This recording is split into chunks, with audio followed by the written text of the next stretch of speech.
Rahasia kisah Syekh Mutamakin Pati. Syekh Mutamakin Kajen Pati diberi karomah memiliki santri jin. Syekh Mutamakin merupakan seorang wali yang hidup zaman Belanda.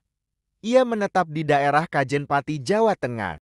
Hingga kini makamnya banyak dikunjungi masyarakat dan peninggalannya masih dapat dilihat.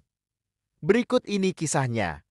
Syekh Al-Mutamakin merupakan ulama besar yang cukup disegani pada abad ke-17, baik oleh kalangan ulama maupun keraton Surakarta Hadiningrat. Mengingat ilmunya tinggi dan masih memiliki keturunan dari Sultan Hadiwijoyo dari Kerajaan Pajang. Ia merupakan putra Pangeran Benowo II. Dia dikenal ulama yang diberi banyak karomah oleh Allah. Dia mampu berbicara dan bersahabat dengan jin. Juga punya ratusan santri dari kalangan jin dan manusia di pondok pesantren yang diasuhnya.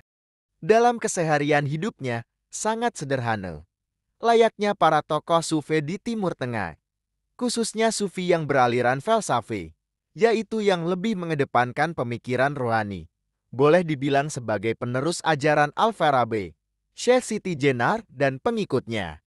Tapi, ada keanehan dan bukan kebiasaan dari para ulama, yaitu Syekh Mutamakin memelihara 2 anjing. Kedua anjing tersebut diberi nama sama persis dengan pejabat kerajaan di desanya. Hal inilah yang menjadikan pejabat setempat tersinggung dan menuntut balas. Tapi bagi Syekh Mutamakin, pemberian nama pada anjingnya itu merupakan sindiran akibat ketidakpuasan terhadap pejabat yang tidak memiliki kepedulian kepada masyarakat dan lebih membela Belanda sebagai bangsa kafir. Hal ini kontan membuat para pejabat kerajaan yang pro-Belanda, juga masyarakat awam agama Islam bingung dan menjadi bahan pembicaraan. Karena Syekh Mutamakin memelihara anjing. Padahal di dalam Al-Quran anjing itu diharamkan. Kok ada ulama memelihara anjing? Padahal anjing itu diharamkan dalam agama Islam. Begitu pula dengan pejabat yang namanya sama dengan anjing Syekh Mutamakin. Menjadi marah besar, ungkap Prof. Dr. Ali Mufrode, MA, Guru Besar UNSS Surabaya. Para pejabat setempat tidak berani menyampaikan pendapatnya. Karena kedudukan Syekh Mutamakin cukup tinggi di kalangan masyarakat, karena sang ulama masih seorang keturunan Raja Pajang, Sultan Hadiwijaya.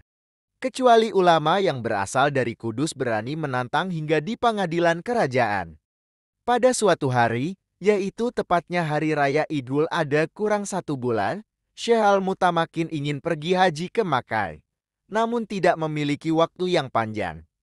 Jika harus naik kapal laut, maka jalan satu-satunya adalah dengan menggunakan jin agar cepat sampai.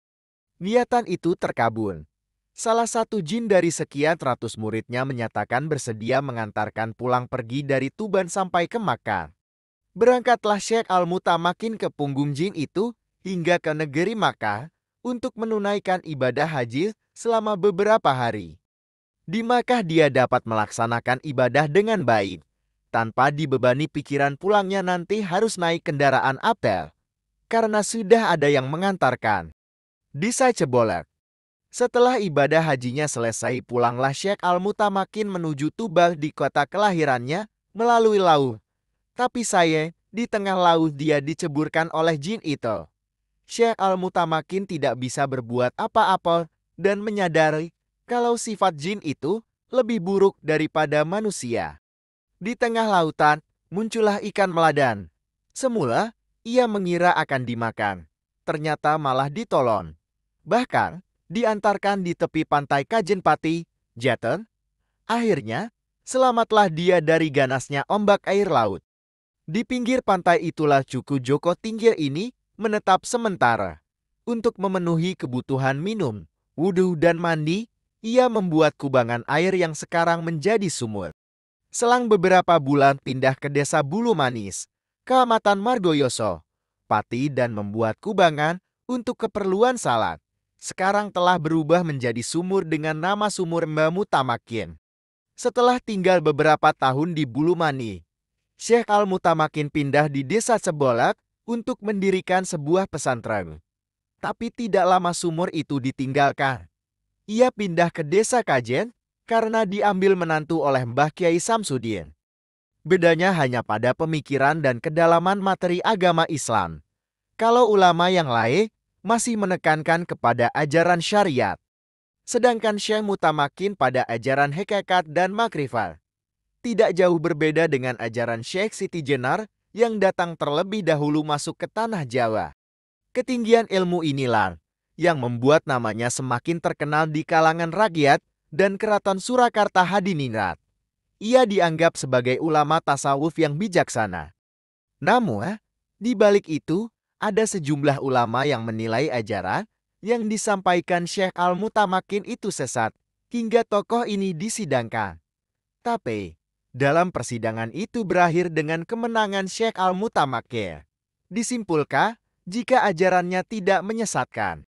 Setelah dinyatakan ajarannya tidak sesat, Syekh Mutamakin menyampaikan ajarannya kepada masyarakat luas. Tidak ada yang menghalangi dakwahnya hingga keluar dari Pati Jawa Tengah. Memang berbeda ajarannya dengan ajaran ulama yang lain waktu itu.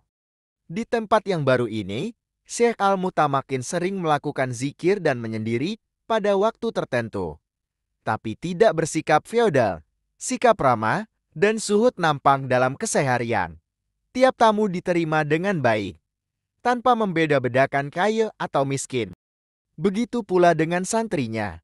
Semua diajarkan dengan ilmu yang sama. Para santri yang belajar merasa senang karena menganggap gurunya memiliki ilmu yang cukup tinggi. Tiap tahun ratusan santri berdatangan dari berbagai daerah tanah Jawa untuk menuntut ilmu tasawuf darinya. Wallahu alam bishawab. Terima kasih.